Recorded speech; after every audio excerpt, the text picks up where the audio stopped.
अयोध्या फैजाबाद लोकसभा के मिल्कीपुर विधानसभा के अमानीगंज बाजार के निकट डीबीएस अस्पताल के पीछे मैदान में भाजपा प्रत्याशी लल्लू सिंह के समर्थन में हुई जनसभा में योगी आदित्यनाथ ने जातीय समीकरण साधने की खूब कोशिश की। उन्होंने राम मंदिर के बहाने लोगों को धार्मिक आस्था से जोड़ते हुए कहा कि जब जब कांग्रेस और समाजवादी पार्टी की सरकार बनती है तो देश में अपशगुन होते हैं। केंद्र में कांग्रेस की सरकार और उत्तर प्रदेश में सपा की सरकार ने राम भक्तों पर गोलियां चलवाई थी। अयोध्या से सोनू चौधरी की रिपोर्ट। मोदी योगी जिंदाबाद, योगी लल्लू सिंह जी जिंदाबाद, पूज्य योगी आदित्यनाथ जी जिंदाबाद, पूज्य योगी आदित्यनाथ जी जिंदाबाद, मोदी योगी जिंदाबाद, पूज्य योगी आदित्यनाथ जिंदाबाद, पूज्य योगी आदित्यनाथ जिंदाबाद। जय श्री राम, जय श्री राम। बोले भारत माता की, भारत माता की। भारतीय जनता पार्टी के समय माफिया को जहां पहुंचाना था वहां पहुंचा दिया। 80 करोड़ लोग फ्री में राशन की सुविधा का लाभ देश के अंदर प्राप्त कर रहे हैं ना। पहले गरीब उपचार के भाव में दम तोड़ता था, या गरीब के पास पैसा नहीं होता था तब दम तोड़ता था। आज देश के अंदर 60 करोड़ लोगों को 5 लाख रुपए का स्वास्थ्य बीमा दिया है। वो 5 लाख रुपए का हर वर्ष उपचार करा सकता है, कोई उसमें कहीं भी कोई बाधा नहीं। और उत्तर प्रदेश में तो हमने कह रखा है, कोई बीमार होता है आयुष्मान कार्ड नहीं है, कोई विधायक, पूर्व विधायक, सांसद, पूर्व सांसद, महापौर, जिला पंचायत अध्यक्ष, कोई पदाधिकारी या पीड़ित ही अगर मुझे एक पत्र लिख देता है कि मैं बीमार हूं, पैसा नहीं है, आयुष्मान का कार्ड भी नहीं है, मैं कहता हूं चिंता मत करो। मैं डीएम से कहता हूं 3 दिन के अंदर रिपोर्ट दो। 3 दिन के अंदर रिपोर्ट आती है तो उसके खाते में पैसा भेज देता हूं, कहता हूं आराम से उपचार कराओ। अरे सरकार आप किए, आपका उपचार का खर्चा हम उठाएंगे। बहनों और भाइयों, उपचार के लिए पैसा फ्री। किसान सम्मान निधि कांग्रेस के समय में, समाजवादी पार्टी के समय में किसान आत्महत्या करता था। आज 12 करोड़ किसानों को किसान सम्मान निधि का लाभ प्राप्त हो रहा है। आज गांव में आप जाएंगे, गांव में स्वच्छता है, हर घर में शौचालय है, गांव की गरिमा भी है, नारी गरिमा की भी रक्षा हुई है। ये शौचालय बनाने का काम भी मोदी जी ने किया। और बहनों भाइयों, स्वस्थ ईंधन के लिए रसोई गैस का सिलेंडर हर कनेक्शन हर परिवार को 10 करोड़ परिवार को दिया है। और हमने तो व्यवस्था भी की है कि होली और दीपावली को फ्री में भरा हुआ सिलेंडर परिवारों को देंगे। 4 करोड़ घर बन गए। और बाकी आपको आश्वस्त करते जितने बचे हैं उन सबको बोल दीजिए अगले 3 वर्ष के अंदर मोदी जी के नेतृत्व में ये भी मकान बनाएंगे ना। तैयार है ना बहनों और भाइयों? गरीब कल्याण भी है तो विरासत भी है, विकास भी है, गरीब कल्याण भी है। और मैं आपसे यही कहने के लिए आया हूं कि आज जो माहौल देश के अंदर बन रहा है, इस माहौल में हम सब सहभागी बने। कांग्रेस, सपा, बसपा, ये तीनों केवल आज के दिन पर वोट कटवा है।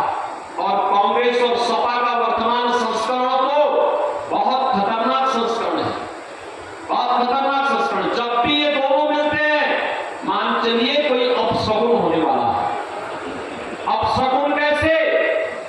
आप सोचिए, जब समाजवादी पार्टी की सरकार थी और केंद्र में कांग्रेस की सरकार थी, तब अयोध्या में राम जन्मभूमि का आतंकी हमला हुआ था कि नहीं हुआ था? तभी हुआ था। जब ये दोनों आपस में मिलते हैं, कोई गड़बड़ जरूर करते हैं। और आज फिर क्या गड़बड़ करने के लिए आए हैं? अब तो इनका नया नाम और पड़ने वाला है, और वह नाम मैं आपको बता रहा हूं। इन्होंने अनुसूचित जाति, जनजाति और पिछड़ी जाति के आरक्षण पर सेल लगाने की साजिश की है। भाजपा इसको पूरा नहीं होने देगी। अनुसूचित जाति और पिछड़ी जाति के आरक्षण के अधिकार को कोई माई का लाल हटा नहीं सकता है। भारतीय जनता पार्टी आपके साथ में खड़ी है।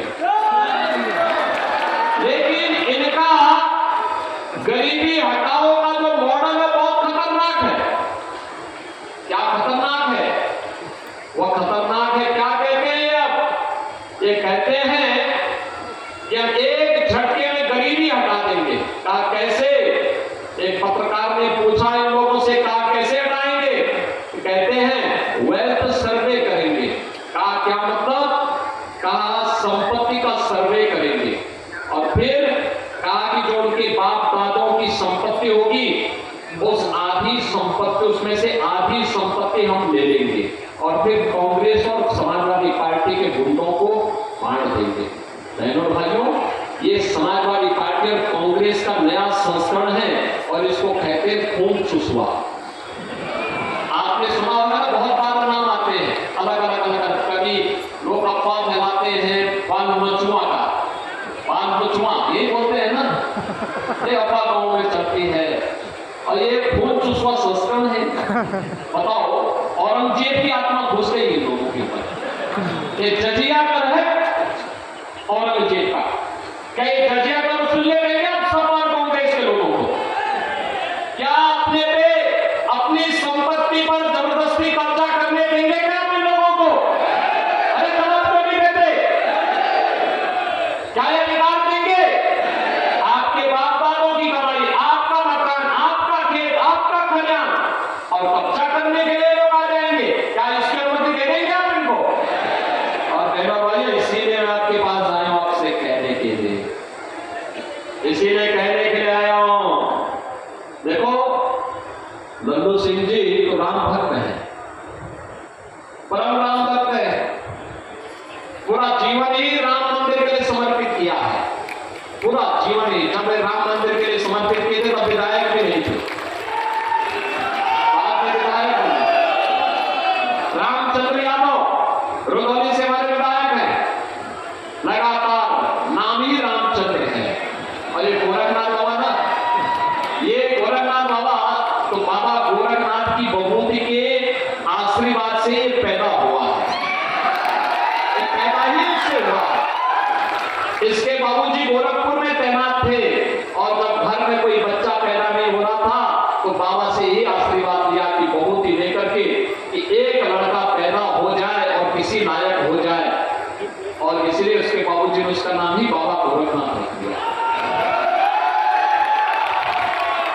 आप देखो वो पासी जाति का है। एक बाबा गोरखनाथ पासी जाति का है और बाबा गोरखनाथ के आशीर्वाद से पैदा हुआ है। विधायक भी बना।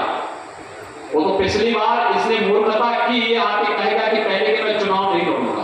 अरे हमने कहा क्या हो गया तुम्हें? तब तक देर